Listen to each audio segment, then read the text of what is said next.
What's going on? It's your main man, Rick the Dawn. Hey, I'm up real late. I'm up real late. Only real BB fans is up right now talking about Brick Brother. And I know that the HOH winner has probably been decided. So do not go to the comment section and tell me who won because I have no clue. Okay. Don't spoil it for me, please. All right, please. Now, before we get started, I would like to say thank you for watching this video. Thank you for liking this video because it helps a small channel. And speaking of small channel, hey, everything that you see right now is brought to you by the Really Hood Podcast. That is my podcast, available everywhere. And also brought to you by BrokenHeartShirts.com. That's my clothing shop. Go check it out. Now, at the end of Thursday's episode, Julie announces a new twist. And let me tell you, when she says stuff like this, for me, it's like, okay, Julie always says something. She's trying to leave a cliffhanger before she goes on commercial break. And, I'm like, whatever, we'll see. Okay. I almost turned the episode off, but boy, am I so happy that I don't do that. And I'm glad I didn't turn it off because when she comes back on, she hits us with a load of new information. One of them being about the jury. Now, everybody in the game will make it to at least the jury. She talks about that. Then she tells us of a new twist. Apparently, next Thursday's episode, a week from now, will be a double eviction. And I believe it's going to go from 9 o'clock to 11. All right. Don't quote me on that, but I believe it will go from 9 to 11. It's going to be a double eviction. But if that is not crazy enough, we have to talk about it. There's a new twist in which the game will be split into two. Apparently, they're going to divide the remaining cast members into two separate shows. Wow. I mean, I'm getting excited just talking about it. She's going to divide the remaining cast into two separate shows. They're going to have two separate games of Big Brother simultaneously, at which one player from each side of the game will be voted out. This is ingenious, okay? CBS, the creators of the game itself, you definitely hit the nail on the head with this one. The minute I heard Julie say this, I immediately, right away, started to think about the movie Us, okay, by Jordan Peele, because this is very similar to that, where you have these dual worlds happening at the exact same time. I love this twist because I love anything that involves time, time travel, or going back into an alternative universe and multiverse. This is right up my alley. I love this kind of stuff. So when she says that, I get immediately excited. And I'm only upset because I can't talk about, some of the details of how this works, because if so, then I would have a lot to say about it. I'm sure that next week I will, but I would love to know who will be in these two separate groups, because then we can have a discussion about who goes home.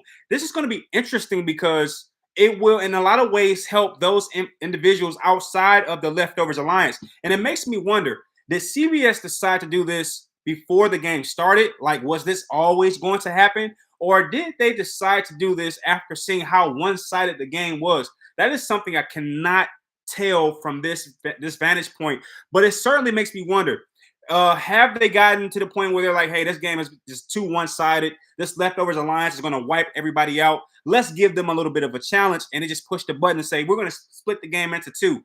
And as such, that has certainly created something that I think could do some damage to the Leftovers, because face it, what stands to happen is this Thursday, what stands to happen is two players outside of the alliance will go home, because that alliance is performing that well. And not only do they have the numbers, not only are they performing well, but they have the best players in the house all assembled. I've said this before and I'll say it again. This is one of the few times that I can call an alliance a super alliance. They got Michael, they got Kyle, they got Monty, they got Taylor, they got Kyle, they got Joseph. They got Turner. It's a super alliance. And I think if I had to guess, if you told me to guess, I would say CBS knew that, maybe some people will want to see the game shaken up. And I would argue that this new twist is something they just came up with. I don't think that this was always a part of the plans. At least I don't think so. I think they realized that this Leftover Alliance is going to wipe everybody out. Let's throw them a little wrench and see what happens. Because by splitting the game into two, what could happen? There's a couple scenarios that can happen. One of the most scariest scenarios is that all Leftovers members can go into one side of the game. And at that point, they would be forced to cannibalize themselves. That would be interesting, okay? it's only a handful of players left, and if you split the game in two, there's a great chance that one half of the game will have all leftovers members. Because remember, the leftovers alliance is 7 members strong. Most alliances are not that thick in terms of numbers. It's a lot of people in this alliance. So if you think about it, there's a great opportunity in which the leftovers alliance will have to cannibalize themselves, which will do a lot of damage moving forward. Because once that happens, if you have a side with all leftovers members, it will show real alliances and allegiances. And a lot of things that players are trying to hide will be on front for all to see, on frontal display for all to see. And going forward beyond that point, it will be hard to realign, because it'll be like, wait a minute, we know that you don't really like this person. We know that you three have a secret alliance. That is to say, Taylor, Brittany, and Michael. We know about that now, or we can see it. That will create incredible ripples. There's been a lot of talks about a cookout 2.0, i.e. Kyle and Turner, right? That could start to show its head a little bit, especially if you get, Monty, Taylor, and a Terrence on one side, and they vote together as a collective. There's a lot of ways this could go wrong for the Leftovers Alliance.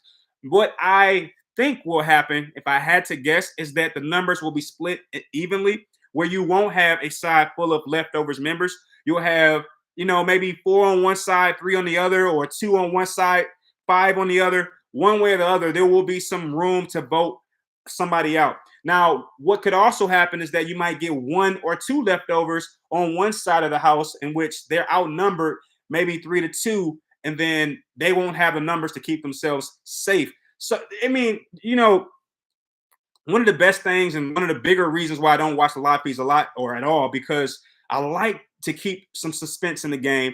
That makes it, if you hear me talk about the game, you see I'm excited because I don't know what's going to happen, and I try to retain that a lot. What makes this twist so exciting is because it's so many variables. All right, variables being things that can go wrong or change the game indefinitely. So many variables. When you look at the number of things that could happen, you're splitting the house up, but you don't know how the house actually splits out. And I hope that they borrow a little bit from Survivor, because Survivor does this when they, think that they're going to merge. A lot of times, Jeff will bring out a basket with different color tribal cloths or whatever, and they'll have to dig in and pull out these different colors, and they separate. And you have 2 different islands, basically 2 different groups working separately. I hope that they do that here, where they kind of have people select out of some kind of bucket or whatever, and that's what decides. I hope it decides it at random. I hope that it's not predetermined. I hope that at random they're placed into these 2 separate groups. And maybe, if I know CBS, they'll have a competition which puts people in certain places. So it's so many variables, because you don't know who's going to be on what sides, and based on who's on each side, that's going to determine how the game plays out, and who knows what that's going to be. Look, man, this is unprecedented, and as a fan of the game, a fan of the show, I'm excited, if you can't tell already. I mean, this is crazy, okay? So like I try to do many times, is I like to try to give out predictions. I'm going to predict that it's going to be 3-4, a 3-4 split with leftovers members, and they're going to dominate next week. I don't see a scenario, if it is random, I don't see a scenario where you have, 5 or a group with all leftovers members. If that happens, again, another variable, that will be catastrophic for the Leftovers Alliance. I'm sure CBS would love that to happen. It wouldn't surprise me if they create ways for that to happen. Because think about it. If you have one side full of leftovers members, one side would have to cannibalize themselves. And then that would leave 1 to 2 leftovers members outside of that equation, in which they would be outnumbered in the other group. And as such, 2 members from the Leftovers Alliance would go home, and that will restore the balance in the game, which I'm pretty sure CBS wants to happen. If you ask me, this whole twist is a shot at the Leftovers Alliance. I think so. I think they're realizing they're too strong, they're too powerful, and they're playing. Yeah, I think they plan this out. Like, let's throw a shot at the leftovers. Let's see what they're really made of. And if they can see 2 leftovers members go home, that would absolutely restore the competitive balance in the house. I don't think CBS likes the idea of the leftovers just running a train through the entire Big Brother house. I don't think so. I don't think they believe that's good TV. I think they want suspense and drama. And if you can already predict the order of the people going home, I don't imagine that that's good for ratings. I think they want people to be on their, on their tippy toes trying to figure out what's going to happen. Because let's face it, as of right now, if everything goes exactly how I see it, Terrence is next, followed by Indy, followed by Jasmine, followed by Alyssa. Okay, most likely that's how it falls down, and I don't know if CBS likes that. Okay, so that's my excitement, my rant in this video. Are you excited? Who do you think will be in these two separate groups? What do you think about the twist? Do you think it's a bad idea, a good idea? Do you prefer a traditional double eviction? I know I love double evictions, but this just takes my like for double evictions to the maximum because this is just out. This is insane. All right, but I hope you enjoyed that BB talk right there. If you want to find more conversations like this, go to my channel and check out my playlist. I got Big Brother playlists you can check out and tons of conversations just like this one. And I will see you soon. And trust me, Thursday, I don't care how late it is, I will be up talking about this. All right. But till next time, peace.